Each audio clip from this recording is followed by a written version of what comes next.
নমস্কার। আপনারা নিশ্চয় সুস্থ আছেন, ভালো আছেন।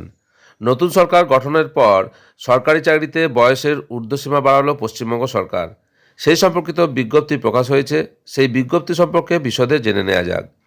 পশ্চিমবঙ্গ সরকারের অর্থ দপ্তর ফিনান্স ডিপার্টমেন্টের অডিট ব্রাঞ্চ তার পক্ষ থেকে একটা নতুন বিজ্ঞপ্তি প্রকাশ করা হয়েছে, যার মেমো নাম্বার 1707-FP2 ডেটেড 16 মে 2026।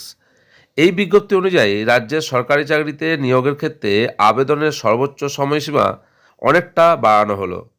নতুন সংশোধিত বয়সসীমাগুলো হলো: গ্রুপ এ, যার সর্বোচ্চ বয়স বাড়িয়ে 41 বছর করা হয়েছে, তবে কোনো পদের ক্ষেত্রে যদি আগে থেকেই বয়সসীমা 41 বছরের বেশি থাকে তা আগের মতোই থাকবে। গ্রুপ বির সর্বোচ্চ বয়স বাড়িয়ে 44 বছর করা হয়েছে। গ্রুপ সি সর্বোচ্চ বয়স বাড়িয়ে 45 বছর করা হয়েছে। গ্রুপ ডি সর্বোচ্চ বয়স বাড়িয়ে 45 বছর করা হয়েছে। পিএসসি অর্থাৎ পাবলিক সার্ভিস কমিশন ছাড়া অন্যান্য রাজ্য সংবিধিবদ্ধ সংস্থা, সরকারি সংস্থা এবং স্থানীয় কর্তৃপক্ষ দ্বারা সরাসরি নিয়োগের ক্ষেত্রেও সর্বোচ্চ বয়সসীমা 45 বছর করা হয়েছে। এই নতুন নিয়মটি 11 মে 2026 থেকে কার্যকর বলে গণ্য করা হবে। পশ্চিমবঙ্গ সরকারের অতিরিক্ত মুখ্য সচিব PK মিশ্রর আদেশ অনুসারে এই বিজ্ঞপ্তিটি জারি করা হয়েছে।